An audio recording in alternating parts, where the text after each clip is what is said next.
Hello, everybody. It's Joey here. I'm going to take the hat off because it'll be a lot more visible.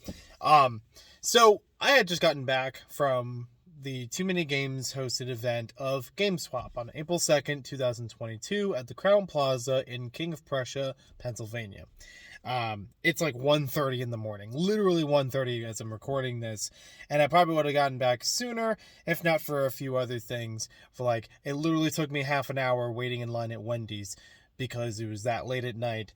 Apparently, a lot of people wanted to be in line for Wendy's, and it was like, I want to grab a bite before I hit the road, so I just stay awake for the ride.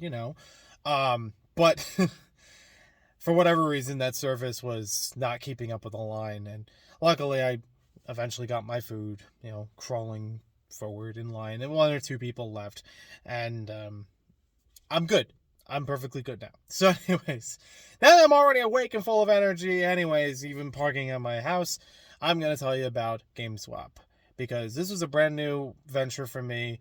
Even though I've been to video game conventions for some time now, several years, mostly with a video game con, I'd only been to TooManyGames in past October of 2021 on the Sunday show of it.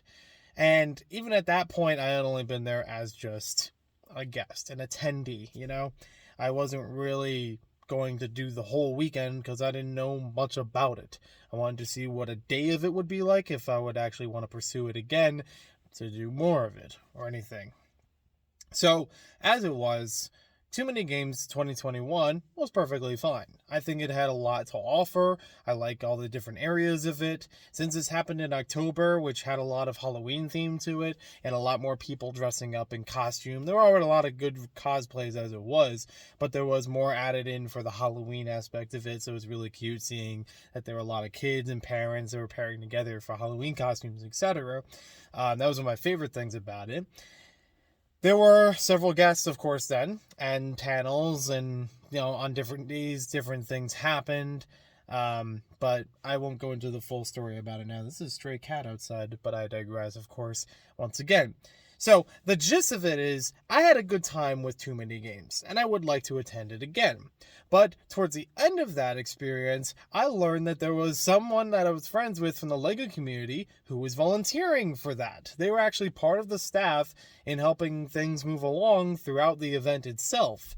And they explained to me how they became a volunteer, so I decided I want to try that for future shows, because I already enjoyed it as an attendee, and I've already worked at many conventions up to this point. I've even displayed at conventions. I've even done my own tables at conventions before.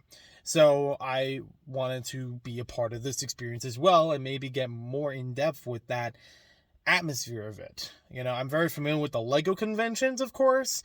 The video game conventions, I'm trying to familiarize more with, as long as there's the options available for me and dates lining up. So the next event after TooManyGames in October was going to be Gifts for Gamers, and unfortunately I wasn't able to make that one as a volunteer or even as an attendee. It was just a matter of conflict with other things. But the one after that was this one that I just went to, which is GameSwap in April of 2022. I had no idea really before this point going into it of what GameSwap was. I didn't even realize that this was an event hosted by TooManyGames. I thought it might have just been like, oh, they'll have a booth or something there. And no, this is actually something that they organize, that they set up, and they, fully run with other people. Which was fantastic, I believe. This is my first time with it, of course, so I don't even know how many times they've done it before, or what other experience there were, or what things could have been improved, because I'm only the first observance of it. But it was much bigger than I thought it was going to be. I've been to trade shows before. I've been to toy shows before. And like I said, in one of those experiences before that I had my own table was at a toy show, where it's just, okay, I'm setting up as a vendor booth, like many other vendors in the room, selling my wares. And I figured there was going to be kind of like that too, on a very smaller scale, as a one-day event. I already knew that much. It was a one-day event. But I figured it was going to be a very small scale of just people selling video game and video game merchandise and pop culture things, and that was it.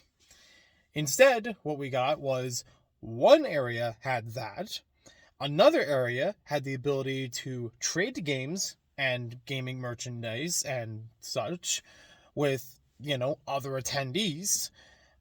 You had a couple of panels going on. There were merchandise booths from people known in the gaming atmosphere. There was like a small arcade with 7 different systems. There was a couple of video game tournaments throughout the day, some of them at various hours or different ways of signups. And there was just open console free play, They just had a whole bunch of TVs set up and you could play on different systems and varieties of games. And there was even a board game area that was set up. It was a lot more than I expected. And, I feel bad because there was a volunteer meeting that I was informed about, but did not have the schedule set up so that I could make that in preparation for this event. So it was a lot of trial by fire for me, but I did not feel like it was very stressful, even though it was a brand new experience and much wider than I had originally anticipated. I still really enjoyed it. I kept up with the work pretty well. There was a couple different areas that I was a part of, and I was, very smoothly integrated into those under the guidance of several people who had been there for a long time running these events, and some of them as the quote department heads of different areas. So it's like, okay, I'm following under the wing, and I felt okay with it. I was really happy with how that all turned out. Obviously, I got a shirt for it as a defender, kind of the standard shirt. So, yeah, I'm okay with that. I have a TooManyGames shirt that I bought in October, and I couldn't find it for the event, but that was okay because I was going to have to wear this anyways. So instead, I wore my Games on a Shelf shirt from Scott the Woz. Anyways, they were very nice. Like, the staff was really nice while I was there.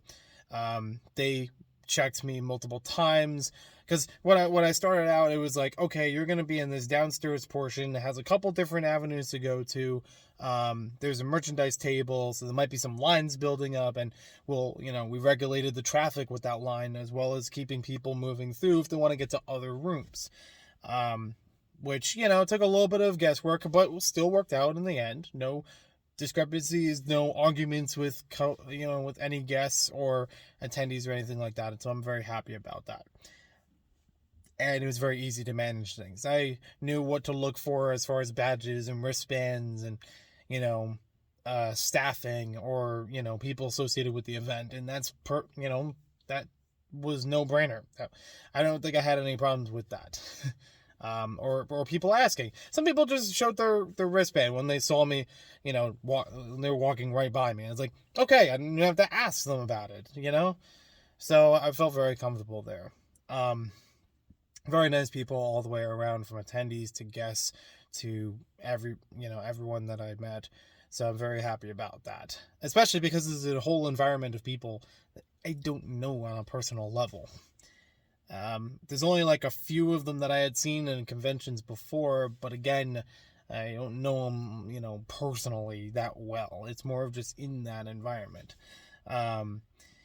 There was one person that I met, and I really wish I could thank them even by a first name, but I can't remember because there's a lot of names I was trying to remember, and a little bit of face to name confusion that I always have. So it was like, okay, I don't know. I remember some, but I don't know who it went to. But there was one person on the staff that, asked me if, about my convention experience. And I mentioned that I had worked at LEGO conventions before, that I had done certain displays. I had done the move-in crew, set up, clean down, or take down, clean up, all that kind of stuff. Only managing a little bit as far as lines. I have some experience when it comes to video, sound experience, stage crew basically, because I was a lot in theater, a stage crew for many years. So, there were some things that I could work through or areas that they could try to fit me into. But one person I spoke to about this, I think I mentioned something to the effect of I haven't been to a lot of gaming conventions or a lot of different kinds of them. And I even said, like, I had only been to TooManyGames in October. I didn't really know of this kind of crowd. before this point. And very nicely, they said to me, "You feel like you belong here." Something to the effect of that I just flowed with everybody, that I understood what we were all here for, that I could still talk with people about gaming if it's there's something they're interested in or I'm interested in. Just being in that atmosphere, I melded with it very nicely. And I feel very good about that. I appreciate those kind words that were said to me, because it made me feel like I am not I am very socially inept. I am very shy, especially in a new atmosphere with new people. I don't know anybody, and I will shut myself down, or I may restrain a little bit from the conversations I could be having. But in this environment, because of some common ground, I felt more welcoming, and because of the kindness that was shown around me from different people, I was able to branch out and open up, and I felt like, yeah, I think that I do belong. I think I do feel like I'm a part of this. Like, I already know my shtick, and like, aside from the regular convention work that needs to be done, but just being a people person in that environment as well is very helpful. There was one guy who is very good with line management, who talked to me about, there's a lot of just the regular keeping people in line, making sure they have all the things, but you also have ways of having fun with it. That you can entertain people with the line, or talk to them about their cosplays and things like that. And I did that for quite a bit throughout the day. There was a couple of good cosplays, and I really regret that I didn't get photos of more of them, because there were some really nice ones. And I actually, again, this is part of the shyness that I was talking about. They passed me several times, and I still didn't ask them for a photo. And there was one lovely group of people, two girls that walked by, and they they had something that wasn't like your traditional garb, and I thought it was a cosplay. But I passed by them once before, and I didn't say anything. I couldn't make out exactly what the cosplay was, but there were plenty of things I don't know, and I still kind of like the look of it. But I still wanted to compliment. I told them both that I liked their outfit, and they said thank you. And I asked them, is it from something? Is it based on something? Is it a cosplay? Like, can I get a photo of it? Because I thought it was from a cosplay of some kind. And they said, no, this is just what we wanted to wear. So I was a little, embarrassed about that, but it was still felt good of letting them know, hey, this looks really cool. I like the way, I like the colors that went together. I like that there was some kind of like dinosaur hoodie that one girl was wearing. It was really cute. It was really fun. There was a lot of good people that I can see from there, and I felt a lot more part of that environment than I thought I was gonna. I was very happy for that. So before I get more sentimental about it, I'm gonna break into a haul, because even though I had some time in which I was monitoring lines and directing people where things were happening, I also had some time to break away. Again, this is something I want to mention before, but I fell off on a tangent there. The staff was very nice. They understood that this was my first time of volunteering with this kind of event and this environment of people, so they checked up on me quite a bit, not to make sure if I was doing the job right, but if I had any problems with it, if there was anything I needed to ask questions about, or if I just needed to take a break or get a bottle of water. I appreciated a lot of that, and they did also deliver me several bottles of water throughout the day, so I'm very grateful for that. I have several other bottles of water that I took home with me, because I'm like, why not? So there was actually a point in the day in which they said, I could cover you, and you could walk around, so you can so you can check out the other stuff, because we want to have fun here too. It's not just the busy work of keeping the place in order. Like, actually enjoy the place you're in. And I appreciated that. So I got to see almost a little bit of everything that was there, aside from the panels. There was a large panel that was towards the end of the day, also following with some fan-made video game-themed movies that went almost back-to-back with each other until about 10 p.m. or so. And that I was kind of interested in, but I also wanted to be sure that I got the other work taken care of beforehand, because it's helping people tear down, as helping actually put away arcade machines. Like, I've moved the arcade 1-up units several times. They're not heavy. They're actually very lightweight, and I'm thankful for that. I moved an actual Simpsons arcade machine, and it is very, very different. Very heavy and much larger and a little more to, to work with. But it was really cool, too. I actually did play the Simpsons arcade throughout the day a few times, while I was wandering between rooms, again, just seeing, if anybody had questions, or, just checking on things and make sure everything's going smoothly. I just hopped in a game, because it was a free play arcade, so it's like, you don't have to put quarters into it. One machine, the millipede machine, it had to keep like ticking on the inside of the coin op in order to restart it, because it didn't automatically made it as a free play machine. So I was like, all right, fine. Every once in a while, it's fine to do that. So, all the machines were just, you could walk up and play with them. And you had a machine like NBA Jam or Simpsons. Yeah, multiple people, come on up and play. And I did that. And it was really fun. I had played with people who hadn't played the Simpsons game since their childhood, or people who hadn't played it for many years. And then I come in like, well, yeah, I have one of these replicas at home. So I'm familiar with this stuff, but it was also fun, like playing with other people, even if it's a game that I already can play on my own. It's, it's about playing with other people, that, sharing that experience. I've had that many times before with other gaming conventions, so I'm happy with that. So, I'm going to run through the hall real quick, because it was part of the, I got to walk around and get to experience the other things, and I also got to check out the vending area. I didn't actually do any trading. Ironically, I brought a couple of games, but I didn't think to come back to my car to bring them in and trade with them. I have an extra Sega Pico system. I think it's the European edition of the system, because it doesn't have the same markings on it as the other copy that I had. And a couple of games like Richard Scarry's Busy Town and 101 Dalmatians from Walt Disney.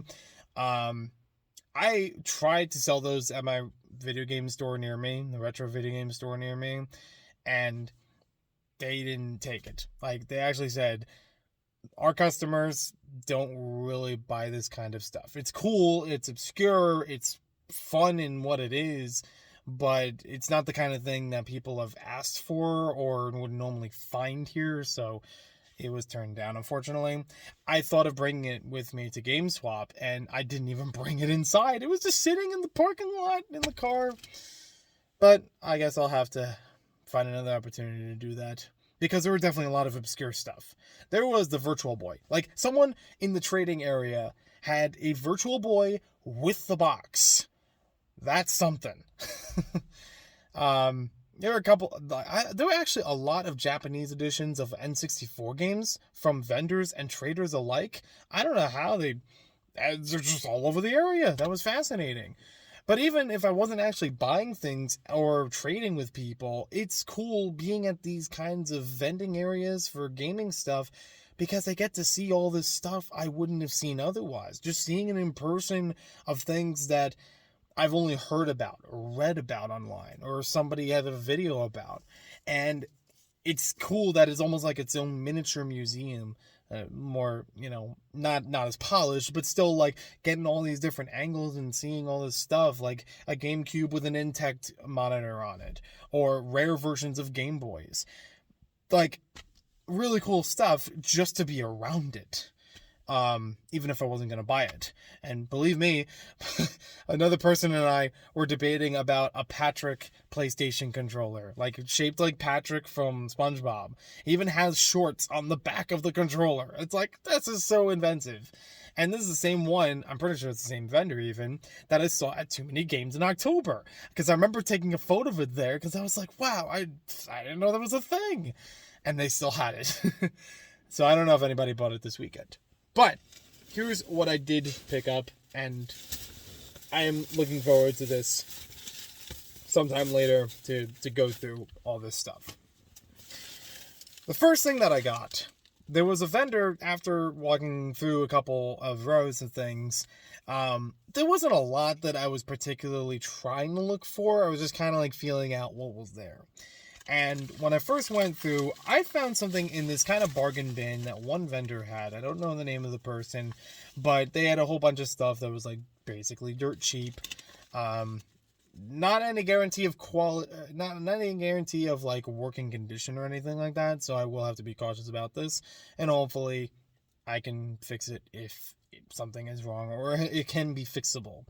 But I picked up the Netflix streaming disc for the Wii. This was a disc that would be sent back when Netflix was still in like the DVD rental phase of things before it did all the streaming service stuff. Kind of like in that transition. This was a disc that people could obtain for their Wii system to install the program and sign up for Netflix and watch things through their Wii. I want to test out if I can actually try this on a Wii and a Wii U, if it'll actually run through any of that kind of program stuff that's on the disc. I had the disc here loose, and I asked for a bag, and I was given a priority mailbox. So, it's a bubble mailer that still contained it, but it was $3. And I curiously looked. The video game pricing chart says it's usually somewhere between $6 or $7 average used. I was like, okay, sure. It didn't look like it had a lot of scratches on it, so hopefully it is still in a working condition. So I will test about that sometime later. But it's still a fascinating and obscure piece of media that you wouldn't really think of being a thing. But it was cool to find it there. I had known about it for some time before that, and I thought $3, that's not bad. Even if it doesn't exactly work, but the novelty of having the actual disc is cool. Now, as I go further down in the bag, there were many things that I picked up from one particular vendor, because I found one thing, and then I found another, like one after the other of things that was just turning up, and I was like, wow, this is great. Like, the fact that it was all from one place, I was just really curious about. I wanted to try out further. So, it's not Wednesday, but I'm holding a gobble. And I'm not just holding any gobble, I'm holding a gobble in the wrapping. It actually has the plastic wrapping across it. I don't know if the glare is actually helping cover that, but it's there. This has not been an opened gobble. I've known about this game for a while, mostly through other YouTubers that I follow. Like, I remember Game Grumps doing a video about Gobble. I remember Scott the Woz mentioning it as a joke in the opening of one of his videos. I bought it from the memes, obviously. But it's not the first time I've done that. And it's a PlayStation game. I could always throw this in my PlayStation collection. But, yeah, honestly, it's because of the memes. It's a very basic game in which you have to go around in different levels and you're, like, unscrewing these things from the ground as this alien guy, who's apparently named Gobble. It's something. It's not super valuable, but it's a fandom thing. So for right now, I am keeping that one sealed. And it wasn't for a bad price either. $18. I think it was right around that for the game pricing, the price charting, whatever. Average of it. I did look it up while looking up each of these things, because I was like, is that actually a fair price? Because I know conventions, sometimes it goes one way or the other, and some people were actually giving some that were, reasonable around the price, maybe hiked up $1 or $2 or a couple dollars short of it. So I was like, it kind of evens out. Next one, Xbox Live Arcade Unplugged for the Xbox 360. I have the Xbox Arcade that came with my bundle of the 360. It was an Arcade 360. It was the kind that had a couple of games included on it, like Feeding Frenzy. I remember that one distinctly because I love that one. It was always fun to play that one. And Sega Superstar Tennis. This is another version of that, from what I understand, that has other games on here like Bejeweled 2, Geometry Wars, Wick, Fable of Souls, I don't know what that is, Texas Hold'em Poker, Outpost Coloki X, and Hardwood Backgammon. It's not a lot of, must-have things, but I thought, hey, it's another arcade game that was for the 360, and you can't really access Xbox Live Arcade the same way as you would back then. Plus, it's also cool it has the gold subscription card in here, which was part of the bundle that this had. $6. That's not bad. It's a fun little thing just to try it out for a little bit. $6 isn't that bad to throw in. $8. Now this, if I was trying to look for it as its own thing, would have been way more than $8, but it was kind of cool having it here and a bit more with it. Xbox 360 Platinum Hits bundle of 2 games. Banjo-Kazooie Nuts and Bolts on one side, and then Viva Pinata on the other side. I remember Viva Pinata being so heavily part of Xbox 360, like heavily advertised with it or branded with, like included in different things. And I'm assuming this was some kind of console bundle as well, because they did that sometimes, having it like a half and half across the game case itself. Nuts and Bolts, usually it's like $15 or so from what I've seen before. I actually do not remember if I have I don't have my original copy of Nuts and Bolts, I'll tell you that. But I don't think I have it as a solo copy without the Viva Pinata. So I thought, it was actually a pretty good deal, having 2 games in one with it. Especially when one of them would have been way more than that price. That's not bad. This one's in a bit of a rotten shape, but I can always replace it with some other case if I need to. But it was also, surprisingly, like I found this from a couple of vendors, and this was actually one of the best prices. Maybe it's because of the casing, but if the game works, that's fine. And I can always replace the rest of it. This is You Don't Know Jack for the Xbox 360, the irreverent trivia party game. So this is pretty much in the early days of the Jackbox party games that we know nowadays. That's kind of the same style that it comes from. $4 for a very tarnished copy, which I will try to give a little bit more TLC sometime in the future. I will be testing these games out shortly after this video is recorded. I won't be doing it on camera, but that's what I usually do with pre-owned games, is I will test them out shortly after obtaining them to make sure everything works with them, and if not, then get the proper ways of correcting them or what have you. This one I actually did have for some time, and then I let go of it. And then I tried to find it much long time later, and I couldn't find it for a while. And then it just turned up again. It's almost a meme thing, but I did actually want to find We Play Motion again. $20. This is actually probably one of the more expensive ones out of these as its own game, but I'd say it's still worth it. It's still, like, especially because it hasn't been turning up that much when I've been searching constantly. I was like, yeah, sure, I'll pick it up now, because I might miss it later. I do have the original Wii Play, if I remember correctly, so this is kind of a complement to it with more mini games that have a little bit more pointer functionality with the Wii Remote, and it'll be fun to try that again.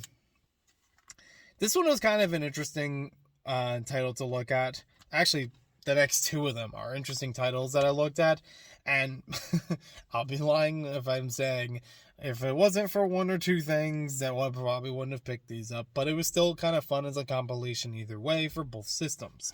Namco Museum Virtual Arcade for the Xbox 360, and Namco Museum for the GameCube Player's Choice Edition. So, Virtual Arcade was $15, and the GameCube one was $8.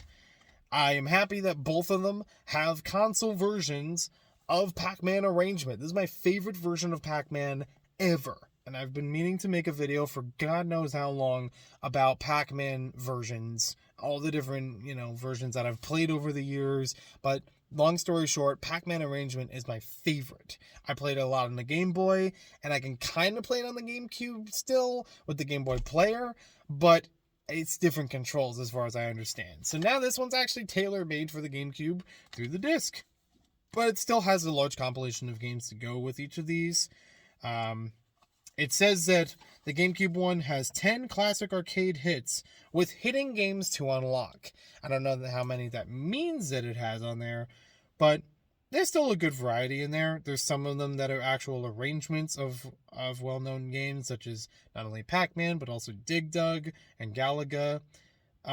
There's 2 pole positions. I can't even get past the first one, but Hey, now that I know that there's a second pole position, just like I found out because of GameSwap today, that there was a third Lolo game. I knew Adventures of Lolo from the NES, but I only knew that there was one of it. And it's the only one I ever owned. I had it as a library rental. I didn't know there was a number 2, let alone a number 3. I didn't buy it, but I was like, wow, okay. Basically, it's a puzzle solving game. It's like that box shove it game where it's like you have to move things very carefully around a level, or otherwise it gets stuck, and you have to fit them in certain ways so you can actually advance through. It's interesting. I haven't beaten it, but it exists, and I had never would have thought they would make 2 more of them after the first one. So looking at the 360 Namco Museum, Virtual Arcade is a weird title. Maybe it was just for its time, just sounded like it rolled off the tongue. It says it has 34 classic and Xbox Live Arcade games. And that's kind of interesting. Ones from the Xbox Live Arcade are included in here, which normally wouldn't be available. And I believe that the arcade Xbox 360 that I mentioned earlier also had a version of Pac-Man Championship on it, which, now I have a CD version of it. That's cool. And then the final game that I have here that I picked up, this is from another vendor. This was the only thing I purchased from them because I had searched far and wide. I went through the vendor room at least 3 times trying to look for one particular game. And this is a game that I had, in the early days of the Xbox 360, but I didn't have for a long time. I had tried looking for it again, but it didn't come up every time I went to a retro game store or a video game convention or anything like that. It just slipped my mind to look for it or ask about it. And today was like, oh, I remember it and I'm going to look for it. Like after all this other stuff, I'm like, yes, I got to find this. So I looked carefully through every single vendor that had Xbox 360 games out, and some of them were alphabetically organized. That was great. So I could easily say, nope, it's not in there. Instead of having to go, no. I did that with Nintendo 64 games also at one point because it was like, I thought it would just be like 1 or 2 Madden games or sports games, and it turned out to be a whole row of them. And so no. So anyways, I finally wound up on one seller in the venue who had the game that I was looking for. It just stood out like a sore thumb. Even if it was on the spine of it, I recognized it immediately. And I was happy that I was able to pick up from one vendor in the whole place, Burnout Paradise for the Xbox 360. And I was so happy. I even told the guy I was happy that I found it because as far as I knew, he was the only one who had it. And I've been looking for like the whole place for it. Originally it was priced $6, and he said, "So do you want 20 for it?" Because he was like, "Oh, is it rare? Is it uncommon? Now I'm the guy that has this." Obviously he was joking. I still paid just the $6 for it. But I am happy that it's finally back in my collection and hopefully here to stay because, some games, they fall in and out over time, and I've been trying to regain the ones that I grew up with certain systems. And I think by now, not only do I have a bit of surplus to go with them, but Burnout Paradise was one of the last ones I can think of that I was looking for. Unless there's another one that fell out of my head and I just can't remember, whether it's from a modern system or a classic system, I'm pretty satisfied. That being said, even after I test these games, I will have to reorganize how some of those games are sorted on my shelf. But I digress. That won't be so bad. Most of these are Xbox 360 games, and even at that, there's like 4 or 5 of them. That's easy to work with, I say right now. But yeah, I'm pretty happy with how everything turned out for GameSwap. I'm happy that there was some stuff I got to take home with me and find some things that have been on my mind for some time, or find some new things to try out as well. I'm happy that there were, good responses from people that I had been around and, interfacing as a volunteer and staff with other staff members or staff to, attendees and panelists. I had no problems with other people. I had one person that I tried to direct them into line and they accidentally cut someone off, but nobody got upset about it. In fact, the guy that was cut off said, "No, it's okay, you can move forward." And they still, everyone is very nice about it. So I'm glad that I had a good time with that. It was definitely the breath of fresh air that I needed after some rough time recently, and it felt good in a gaming atmosphere because I can't really say I'm in the gaming scene that much, with talking with a lot of other people on any kind of regular basis with it in person, or this kind of crowd, as opposed to the other video game conventions I'd went to before. So I'm happy that I got to be a part of that, and I'm looking forward to hopefully more of them.